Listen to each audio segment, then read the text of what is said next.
Hello friends, this is विवेक यादव और आज हम लोग वेक्टर के फेज़ 2 पर बात करने आ रहे हैं। वेक्टर के फेज़ 2 का मतलब ही ये वेक्टर का दूसरा पार्ट है। कल हम लोगों ने वेक्टर का एडिशन और वेक्टर का सब्ट्रैक्शन सीखा था। अलजेब्रा में हमने मल्टीप्लिकेशन और भी जानते हैं, उसके बारे में आज बात होगी। डिवीजन ऑफ वेक्टर्स के बारे में चर्चा अभी नहीं कर सकते क्योंकि वो एक थोड़ा सा कॉम्प्लिकेटेड वर्जन है। ठीक है, तो हम लोग प्रोडक्ट ऑफ द वेक्टर्स या मल्टीप्लिकेशन ऑफ द वेक्टर्स के बारे में बात करते हैं। हालांकि याद रखिएगा, अभी तक हमने जब हम वेक्टर का एडिशन कर रहे थे तो हमने दिखा तो दिया था कि एक सी वेक्टर होता है जो कि ए प्लस बी का सम होता है या ए और बी का सम होता है, लेकिन अभी तक हमने उसके मैग्नीट्यूड को कैसे निकाला जाएगा उसकी बात नहीं की है। ठीक है, उसको भी रोक रखा है और क्यों रोक रखा है उसका रीज़न आपको अभी पता चलेगा। ठीक है, तो शुरुआत करते हैं with a topic that is product of the vectors. ठीक है, तो देखिए, प्रोडक्ट ऑफ द वेक्टर्स।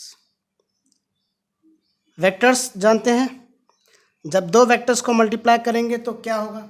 ठीक है, तो बेसिकली वेक्टर का जब प्रोडक्ट करते हैं तो दो केसेस बन सकते हैं। ठीक है, यानी कि जो वेक्टर का जब हम एक बार एक दूसरे वेक्टर से मल्टीप्लाई करेंगे तो या तो हमारे पास जो फिजिकल क्वांटिटी आएगी या तो वो स्केलर क्वांटिटी आएगी या तो वेक्टर क्वांटिटी आएगी। एक और क्वांटिटी है जो कि है टेंसर क्वांटिटी, उसके बारे में हम बात अभी नहीं कर रहे हैं क्योंकि वो थोड़ा सा हायर डायमेंशन की बात हो जाएगी।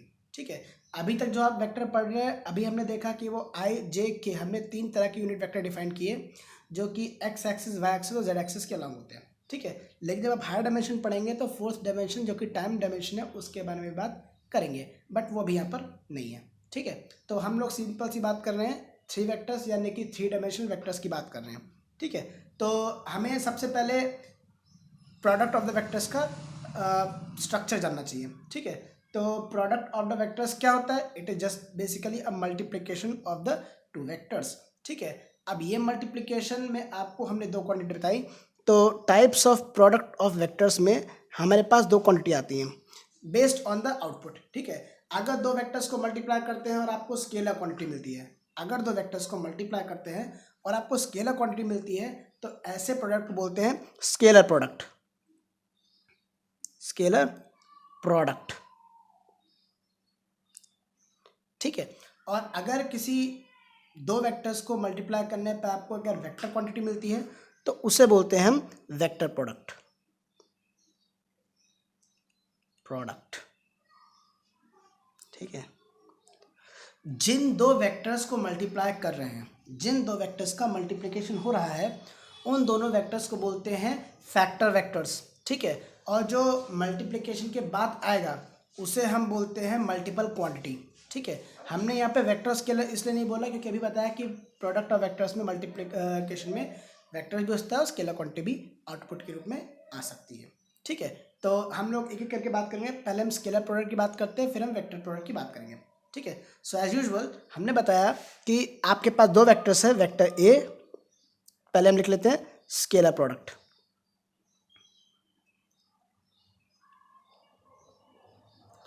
तो स्केलर प्रोडक्ट में हम दो वेक्टर्स लेंगे और दोनों वेक्टर्स का जो आंसर आएगा वो स्केलर होगा, सी। ठीक है, यहाँ पे एरो नहीं है, इसका मतलब भी वेक्टर नहीं है। ठीक है, सो हमें साइन वाइज भी तो दोनों को अलग अलग करना होगा कि अगर a इंटू बी, जैसे आप लिखते हैं ना 2 इंटू 3, आप क्या लिखते हैं 2 मल्टीप्लाई 3 इक्वल्स टू 6, ये तो लिखते हैं। तो ये साइन किसका होता है? ये साइन होता है मल्टीप्लिकेशन का होता है। तो यहाँ पर भी अगर मैं यहाँ पे मल्टीप्लाई लगा दूंगा तो स्केलर के लिए तो एक साइन हो गया, उचित है। अब दूसरे साइन के लिए मैं क्या करूँगा? ठीक है, तो इसके लिए हमको यहाँ पर दो तरह के सिंबल्स का भी यूज़ करना होगा।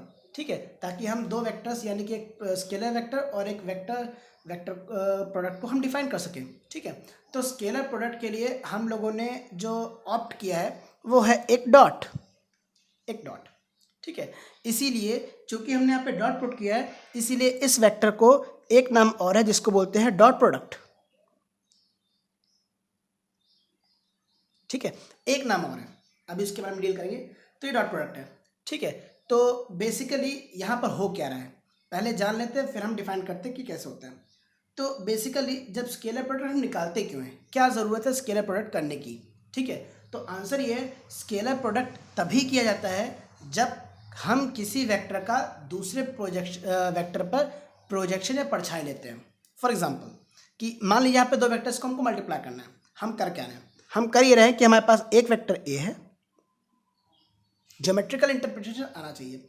अब एक वेक्टर बी बनाते हैं, से दिस इज वेक्टर बी, ठीक है, और अब आपको ए डॉट बी करना है सच दैट कि इनके मध्य जो एंगल है वो है आपका थीटा।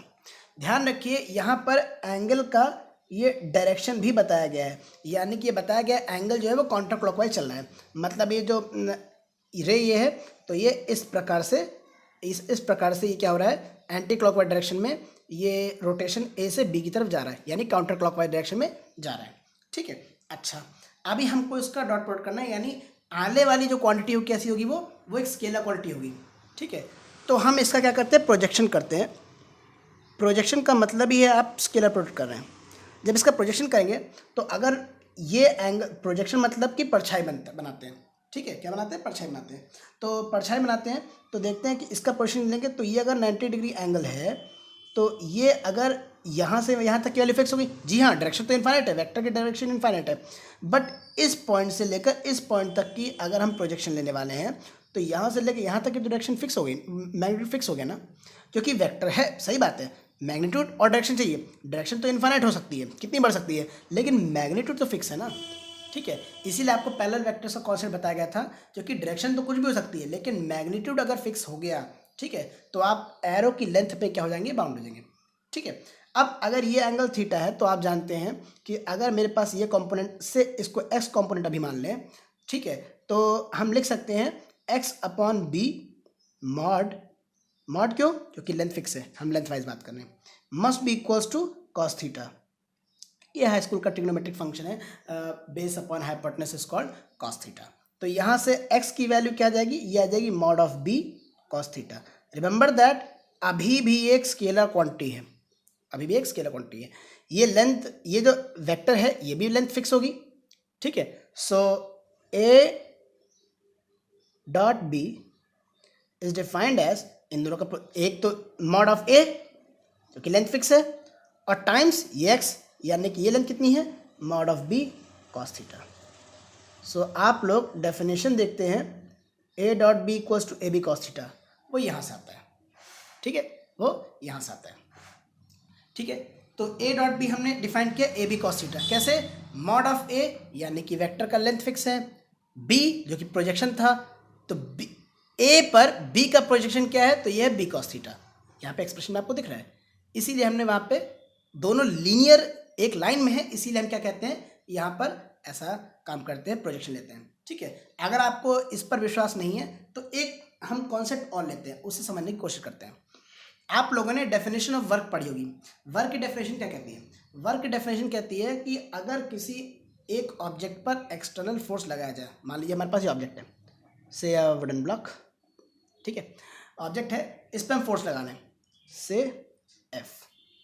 ठीक है, और अगर ये object in the direction of force displace हुआ, in the direction of force displace हुआ, तो हम फोर्स वर्क का डेफिनेशन लिखते हैं फोर्स इनटू डिस्प्लेसमेंट। ठीक है, ये लिखते हैं, लेकिन ध्यान रखिएगा ये तभी होगा जब ये इन द डायरेक्शन ऑफ फोर्स होगा। तो क्या जरूरी है कि इन द डायरेक्शन ऑफ फोर्स हमेशा डिस्प्लेसमेंट? जरूरी नहीं है। क्यों? क्योंकि अब भैया एक आपने धरती है, इसके ऊपर आपने एक से इंक्लाइन प्लेन बिछा दिया, और आपको अब ये आपके घर की दहलीज है, इस घर की दहलीज पर यहाँ पर मान लीजिए आपका एक दोपहिया वाहन है, से स्कूटर रखा हुआ है। ठीक है, ये साइकिल बन गया। ठीक है, तो आप क्या करेंगे, आपने यहाँ से फोर्स लगाया, फोर्स लगाया तो फोर्स इस डायरेक्शन में लग रहा है, तो डिस्प्लेसमेंट तो डायरेक्शन में होना चाहिए, बट चूंकि इंक्लाइन प्लेन है तो डायरेक्शन जो डिस्प्लेसमेंट हुआ तो इस डायरेक्शन में हुआ। अब ये डिस्प्लेसमेंट अगर इस डायरेक्शन में हुआ है तो हम वर्क कैसे डिफाइन करेंगे, क्योंकि वर्क में रिमेंबर दैट वर्क की जो डेफिनेशन वो क्या है कि ये इन द डायरेक्शन ऑफ फोर्स होना चाहिए। क्या ये इन द डायरेक्शन ऑफ फोर्स है? जी नहीं, कुछ डिफरेंट है। अगर ये एंगल मान लें यहाँ से यहाँ तक की थीटा है तो हमको इसको इसके टर्म में लिखना होगा, और यहीं पे काम आता है इस प्रोजेक्शन प्रोडक्ट का, यानी कि स्केलर प्रोडक्ट का काम आता है। ठीक है, ध्यान रहे अभी अगर आप इसके ऊपर चढ़ा रहे हैं तो आप स्पेस से बाहर नहीं निकल गए आप यहाँ से चढ़ा रहे हैं, जैसे मान लीजिए ये आपके पास एक पेन है और ये कॉपी है, ठीक है। अब इस कॉपी पे क्या कर रहे हैं, आपको इस पेन को इस पर चढ़ाना है, इस पेन को इस पर चढ़ाना है। तो ये पेन जब इस पर चलाएंगे तो ये इधर थोड़ा ना भाग जाएगा, आउट ऑफ द प्लेन तो नहीं भाग जाएगा ना, या ये प्लेन उछल के ऐसे तो आ नहीं जाएगा, ठीक है। इसका मतलब ये हुआ कि जो हमारा ऑब्जेक्ट है वो हमेशा एक प्लेन में रहेगा, प्लेन में रहेगा ना, ये उछल के ऐसे नहीं आएगा, ये पॉसिबल नहीं है, ठीक है। क्योंकि अगर आप किसी भी चीज़ को जाएंगे तो ऐसे जाएगा कि ऐसे उठ के ऐसे आ जाएगा, नहीं आएगा ना, इसीलिए ये पॉसिबल नहीं है। इसका मतलब क्या हुआ, इसका मतलब ये हुआ कि ये एक प्लेन में लाई करेगा। तो डॉट प्रोडक्ट, जिसको आप स्केलर प्रोडक्ट भी कह रहे थे, वो इन प्लेन रहता है। क्या रहता है, इन द प्लेन रहता है। कौन सा प्लेन, जो कि कंटेन करेंगे, कंटेनिंग बोथ वेक्टर्स, जिन दो वेक्टर्स को आप मल्टीप्लाई कर रहे हैं उन दोनों वेक्टर को धारण करने वाले प्लेन, मतलब समतल पर ही क्या होगा, वो लाई करेगा, ठीक है, ओके। इसीलिए हम स्केलर प्रोडक्ट को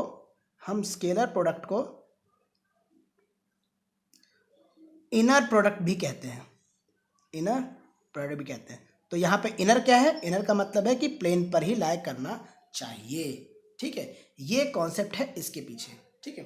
तो लगे हाथ हमने एक एग्जांपल भी देख लिया कि जो हमारे पास वर्क है वो एक स्केलर क्वांटिटी है, जो कि scalar product of force and scalar with the displacement हम लोग बताते हैं, ठीक है। अगर डिस्प्लेसमेंट नहीं होता तो अगेन यहाँ पे आप प्रोजेक्ट करोगे तो ये एस कॉस थीटा हो जाएगा। तो जो हमारा रिवाइज फोर्स की वर्क की डेफिनेशन जाएगी वो क्या हो जाएगी, F S cos theta. Again ये दोनों मैग्नीट्यूड है जो कि आप यहाँ पर देख सकते हैं, एफ और एस यहाँ पर इन द पर्टिकुलर केस, ठीक है। चलिए आगे चलते हैं।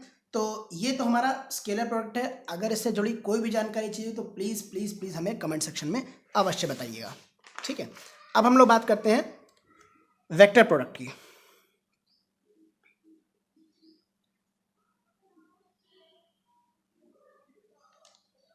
वेक्टर प्रोडक्ट का मतलब क्या हुआ कि दो वेक्टर्स हैं, मल्टीप्लाई करने पर जो हमको मिलेगा क्या मिलेगा, वेक्टर मिलेगा, ठीक है। देखिए एक वेक्टर ए है और एक वेक्टर बी है, इसका जो मल्टीप्लिकेशन मिलेगा वो हमें एक वेक्टर सी मिलेगा, करेक्ट, ठीक है। सो हमने स्केलर प्रोडक्ट के लिए क्या सिंबल लिया था, डॉट। तो जो हम जिस चीज़ के लिए हमने सिंबल बचा कर रखा था वो हम यहाँ पे यूज़ करते हैं, एन टू बी, करेक्ट। ये तो फैमिलियर नोटेशन है। बट यहाँ पर इसको हम पढ़ते हैं क्रॉस, ठीक है। अब तो आप जब भी बोलेंगे vector a multiply vector b नहीं बोलेंगे, बल्कि बोलेंगे vector a cross vector b, ठीक है। तो सुनने वाले को ये समझ में आ जाएगा कि जो रिजल्टेंट है वो एक वेक्टर क्वांटिटी होने वाली है। रिमेंबर कि हम वेक्टर को डिफाइन करने के लिए मैग्नीट्यूड और डायरेक्शन दोनों देते हैं। तो ये प्रोडक्ट है, इसका हमको डायरेक्शन और मैग्नीट्यूड दोनों देना पड़ेगा। पहले मैग्नीट्यूड की बात करते हैं, फिर डायरेक्शन की बात करते हैं, ठीक है। सो ए क्रॉस बी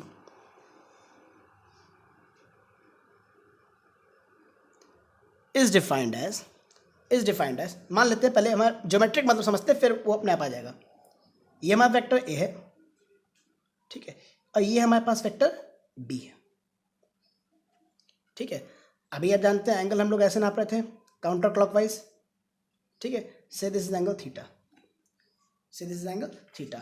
अब हम क्या कर रहे हैं, अब हम कर ये रहे हैं कि हमको पहले ये जो मैग्नीट्यूड है इसका डायरेक्शन पता करना है। आपको बता दें कि इनका जो प्रोडक्ट होगा वो ए और बी दोनों के परपेंडिकुलर होगा, यानी कि प्रोडक्ट जो प्रोडक्ट आने वाला है, product will B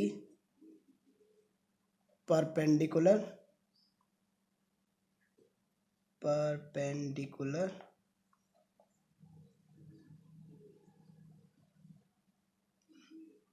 to both a and b है। तो क्योंकि ए और बी एक ही प्लेन में लाई कर रहे हैं, इसलिए हम ये भी कह सकते हैं कि perpendicular to the plane containing both vectors. ये एक ही बात है। अगर किन्हीं दो वेक्टर्स के परपेंडिकुलर आपको एक तीसरा वेक्टर दिखाना है तो आप उस प्लेन के परपेंडिकुलर दिखा दीजिए जो कि उन दो वेक्टर्स को कंटेन किया हुआ है, ठीक है। लेकिन वेक्टर का डायरेक्शन क्या होगा, क्योंकि हम परपेंडिकुलर करेंगे। अगर मान लीजिए हम इन दो वेक्टर्स को परपेंडिकुलर कर रहे हो तो हम ऐसे रख दें, हो गया परपेंडिकुलर, एग्जैक्टली आइडेंटिटी है, ठीक है। लेकिन ये डायरेक्शन तो ऐसे आ रही है, क्या ये डायरेक्शन ऐसे नहीं जा सकती, अंदर नहीं जा सकता?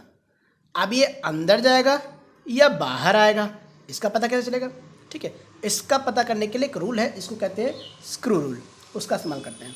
अब ध्यान से देखिएगा, इस पेन के इस पॉइंट को देखिएगा, ठीक है। अभी मैं यहाँ रखा हूँ, ठीक है। अभी मैं क्या कर रहा हूँ, इसको, इस पॉइंट को देखिएगा, इस पॉइंट को देखिएगा। अभी मैं रोटेट कर रहा हूँ ए से बी की तरफ, तो ये ए से बी की तरफ रोटेट हुआ। फिर देखिएगा, ये हमारा ए पॉइंट है, ए से बी की तरफ रोटेट हुआ। अगर ये ए से बी की तरफ रोटेट हो रहा है, तो जब ए से बी की तरफ रोटेट हो रहा है तो ये ऐसे रोटेट हो रहा है, ठीक है। ये ऐसे रोटेट हो रहा है। जब ये ऐसे रोटेट होगा तो ये बाहर की तरफ निकलेगा ऐसे, यानी कि ये डायरेक्शन आउटवर्ड होगा। यानी अगर आप काउंटर क्लॉकवाइज नाप रहे हैं एंगल, तो जो रिजल्टेंट होगा क्या होगा, वो आपसे बाहर की तरफ आएगा, यूं, ठीक। और अगर मान लीजिए ये एंगल काउंटर क्लॉकवाइज होता तो एंगल कहाँ था, अंदर की तरफ जाता, ठीक है। ए क्रॉस बी का मतलब है कि रोटेशन ए से बी की तरफ हो रहा है, ए से बी की तरफ हो रहा है, ठीक है। अच्छा, हो रहा है। तो अगर हमारे पास ये एक वेक्टर है, तो आप जानते हैं कि ये 90 डिग्री एंगल होगा, यहाँ पर इनके मध्य एंगल 90 डिग्री होगा। इसका अगर हम यहाँ से यहाँ प्रोजेक्शन लें तो ये हमारे पास जो है साइन थीटा का टर्म बनेगा, ठीक है। तो हम लोग डिफाइन कर रहे हैं ए क्रॉस बी को साइन थीटा के टर्म में। जैसे वहाँ पे mod of a mod of b था, ये एज इट इज रहेगा, ठीक है। और sine theta, sine theta. Of course हमें यहाँ पर डायरेक्शन भी बतानी होगी, डायरेक्शन बतानी होगी। तो मैं इस डायरेक्शन को एन कैप से रिप्रेजेंट कर रहा हूँ या एन रूफ से रिप्रेजेंट कर रहा हूँ, ये दिखाने के लिए n stand for normal and roof stand for unit vector. तो एक यूनिट वेक्टर एन नॉर्मली है ना, ये नॉर्मली तो है, ये प्लेन है तो इस प्लेन के परपेंडिकुलर नॉर्मल हुआ, तो इस नॉर्मल के अलॉन्ग क्या होगा, इसका इलोंगेशन होगा। और कितना इलोंगेशन होगा, वो ए बी साइन थीटा के बराबर होगा, ठीक है। सो ये कॉन्सेप्ट था दोनों के मध्य। तो आपको ये चीज़ ध्यान होनी चाहिए और आपको ये चीज़ ध्यान होनी चाहिए, a dot b must be equals to a b cos theta.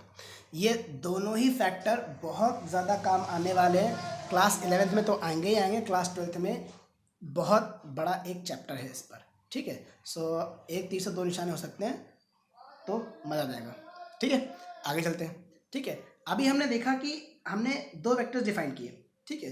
एक फनी स्टफ और है, वो देखिए, ठीक है। लेकिन लेकिन लेकिन लेकिन वेट अ मिनट, हम आपको बता दें कि ए क्रॉस बी जब डिफाइन करते हैं तो ये वेक्टर क्वांटिटी है, और वेक्टर क्वांटिटी में डायरेक्शन जरूरत पड़ती है।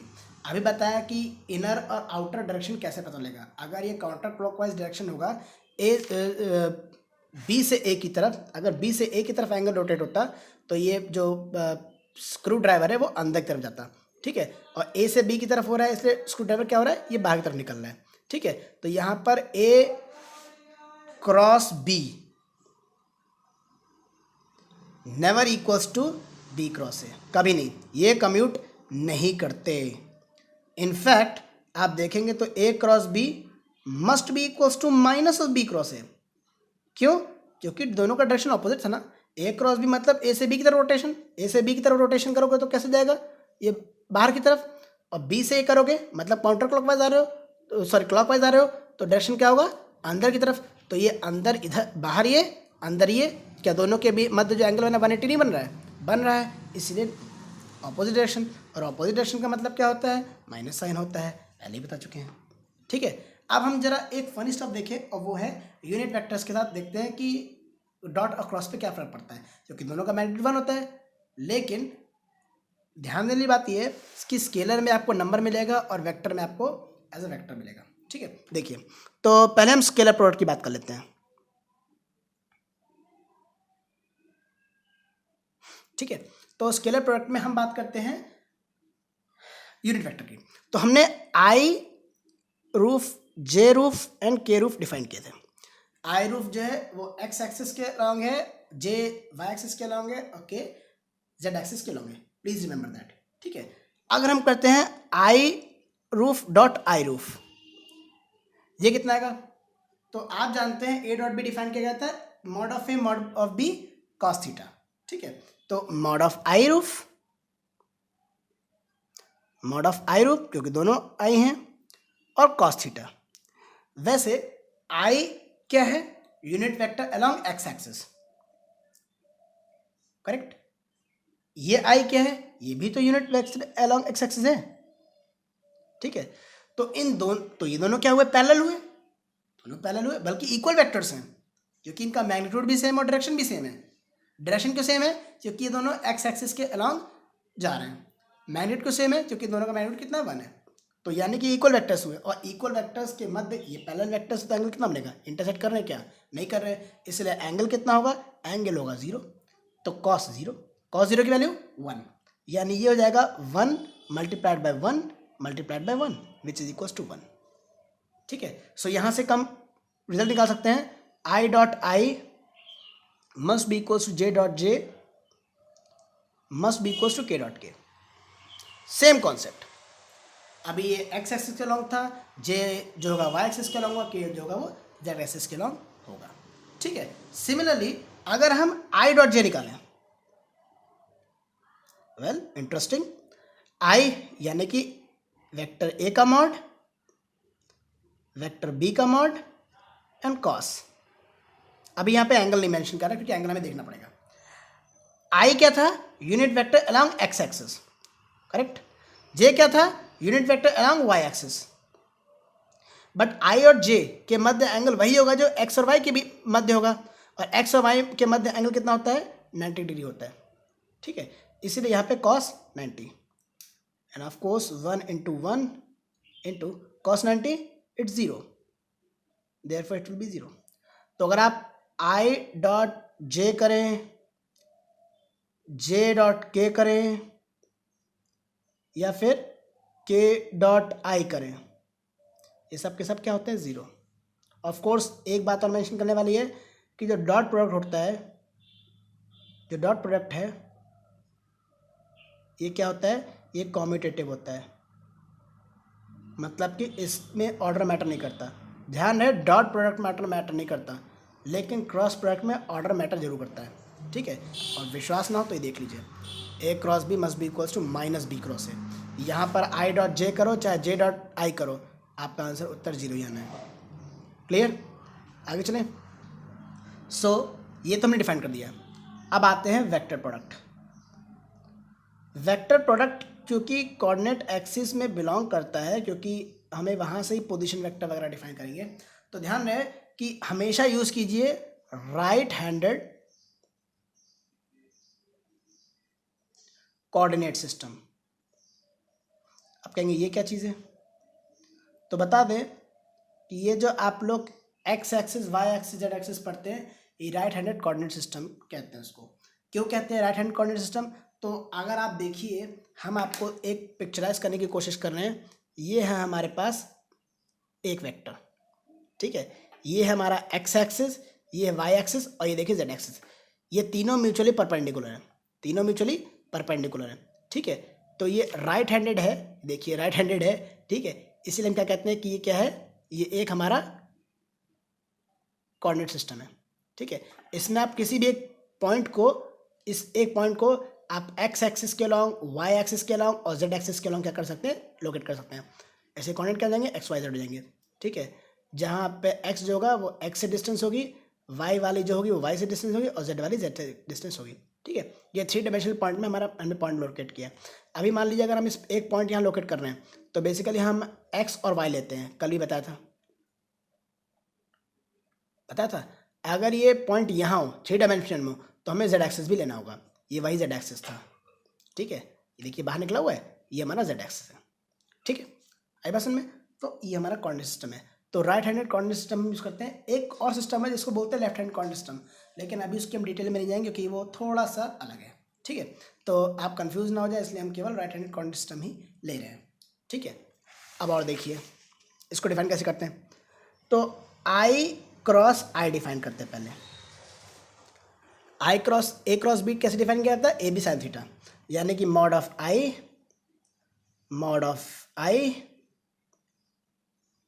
साइन थीटा था ना। अब आई और आई के मध्य एंगल कितना था, अभी आपने देखा था 0 डिग्री,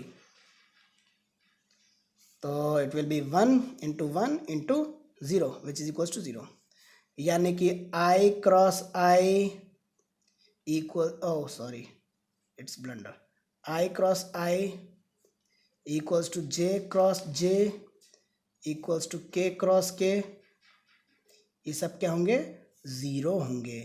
प्लीज मार्क दिस, क्योंकि ये आने वाला है आपके न्यूमेरिकल पोर्शन में, ठीक है। आई क्रॉस आई, जे क्रॉस जे, के क्रॉस के क्या होंगे, 0 होंगे। क्यों होंगे वो भी आपने देखा। अब देखते हैं आई क्रॉस जे क्या होता है, ये इंटरेस्टिंग हो सकता है, ठीक है। तो आप जानते हैं आई क्या है, unit vector along x axis, और जे क्या है, unit vector along y axis है। अब इनका जो मल्टीप्लिकेशन आने वाला है वो तो ये आएगा, लेकिन साथ में डायरेक्शन भी चाहिए होगा, तो ये हो जाएगा आई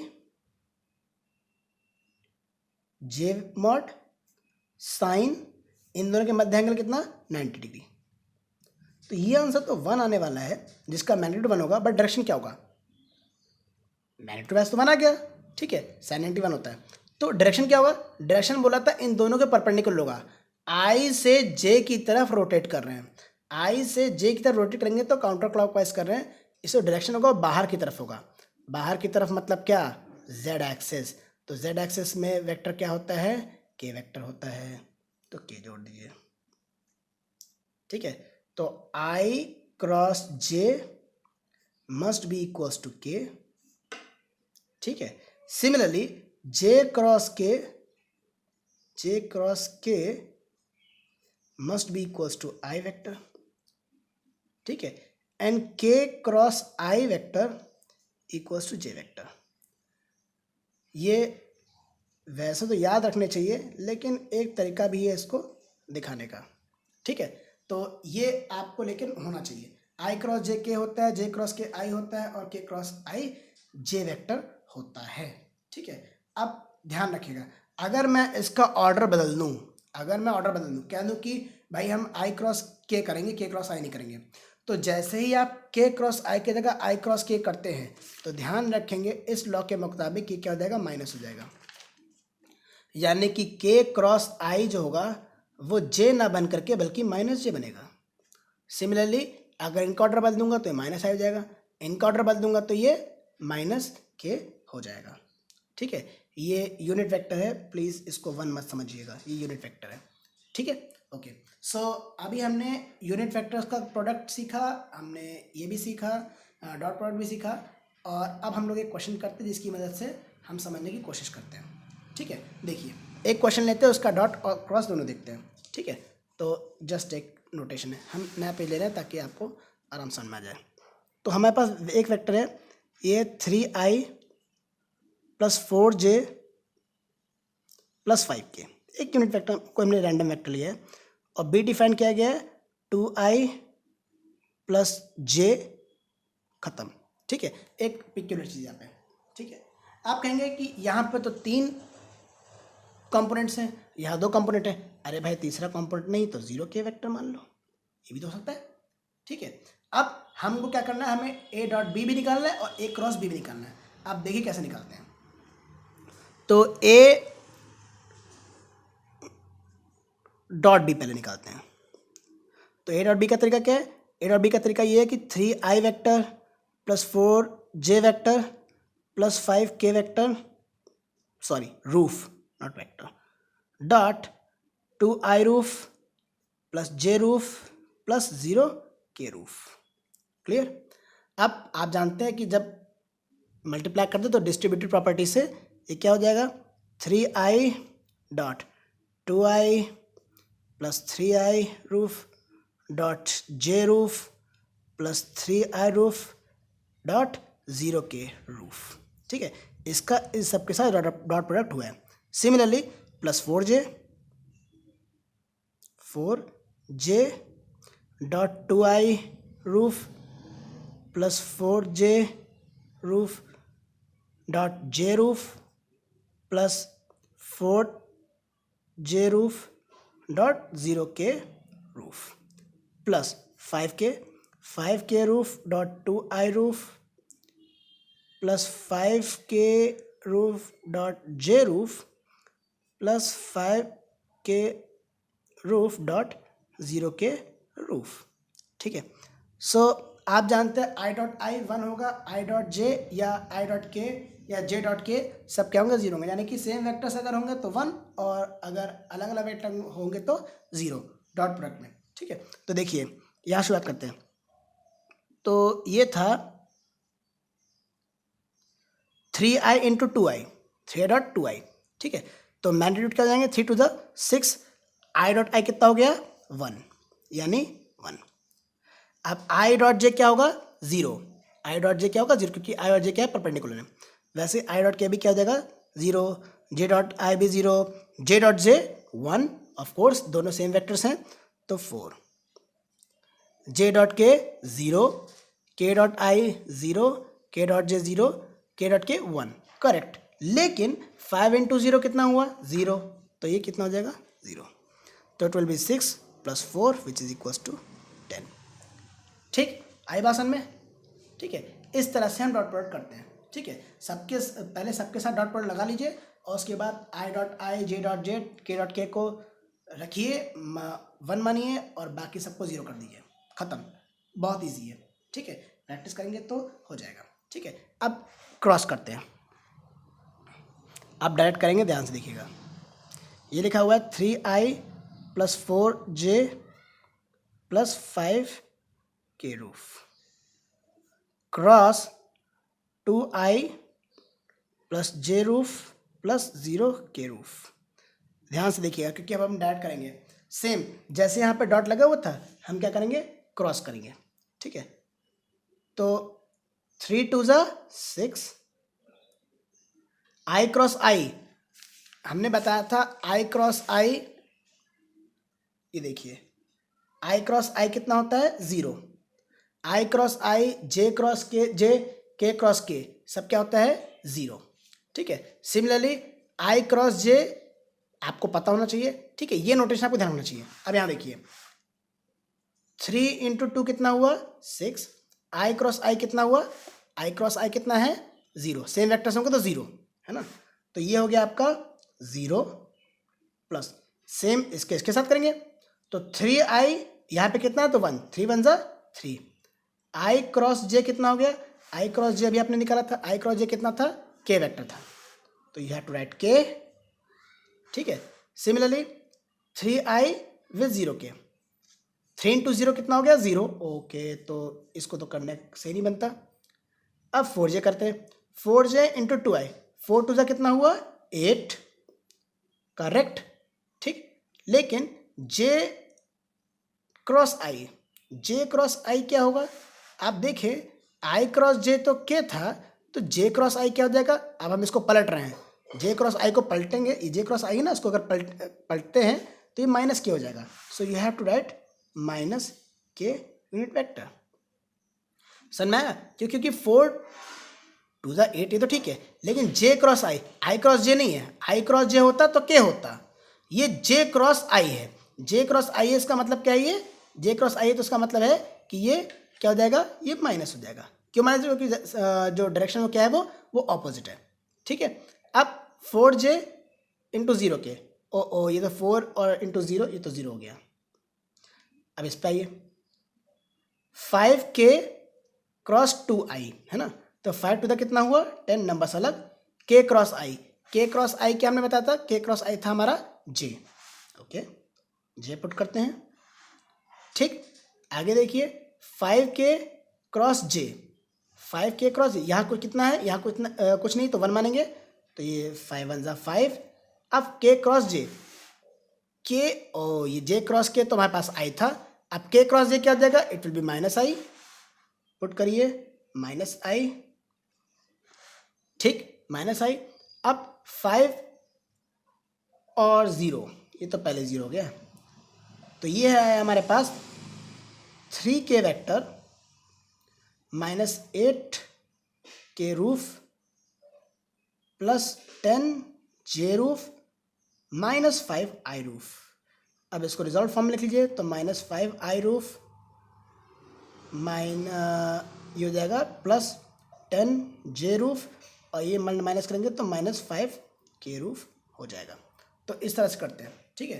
अलजेब्रिक मिस्टेक होगी तो उसके लिए हम सॉरी कह रहे हैं, लेकिन जो अलजेब्रा है या इसके पीछे जो फिजिक्स है वो यही है, ठीक है। अब हम इस स्थिति में है कि हम सम ऑफ द टू वेक्टर्स वो का जो मैग्नीट्यूड है वो हम डिफाइन कर सकें, ठीक है। अगर आपको याद हो तो सम ऑफ वेक्टर्स हमने कुछ इसको देख लीजिएगा, अगर नहीं आएगा तो प्लीज़ पूछ लीजिएगा, हम फिर आपको बता देंगे। हमारे पास दो वेक्टर्स थे, एक वेक्टर ए था, एक वेक्टर बी था, ठीक है। एक वेक्टर बी था और इनका जो सम था वो सी वेक्टर था, जो कि डिफाइन किया गया था ए वेक्टर प्लस बी वेक्टर से डिफाइन किया गया था। पहले हमने ये बनाया, एरोहेड से बनाया, फिर इसको ऐसे जोड़ा, ठीक है। हमें इसका सम डिफाइन करना था, ठीक है। तो इसका सम डिफाइन हम कैसे करेंगे? तो वेल हम जानते हैं सी वेक्टर लिखा हुआ है ए प्लस बी वेक्टर, ये लिखा हुआ था। आप क्या करिए, क्या अच्छा ये बताइए, ये वेक्टर जो है वो प्लेन के बाहर है कि प्लेन के अंदर है? ये जो सरफेस है, पेज है, ये सी वेक्टर ऐसे निकल के आ रहा है क्या? नहीं, ये सी वेक्टर तो इसी प्लेन पर है, यानी कि इनर प्रोडक्ट के रूप में आएगा, जो कि बाहर नहीं निकल रहा, ठीक है। तो इसलिए क्या करते हैं, आप दोनों तरफ सेल्फ डॉट प्रोडक्ट ले लीजिए, सेल्फ डॉट प्रोडक्ट ले लीजिए।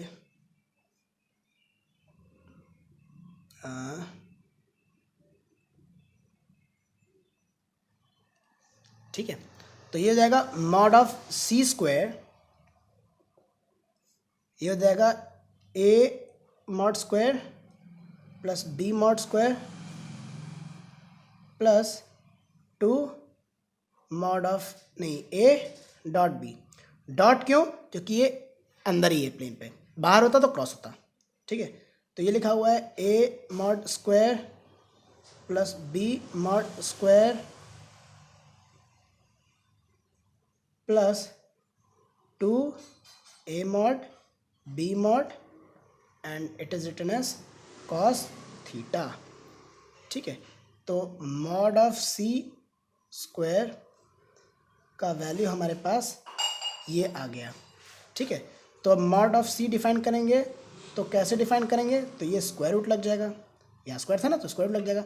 तो mod of a square plus mod of b square plus 2 a dot b. आप इसको ए बी कॉस थीटा भी लिख सकते हैं, कोई आपत्ति नहीं है, ठीक है। कोई भी बात अगर ना समझ में आई हो तो प्लीज़ हमसे दोबारा पूछ लीजिएगा।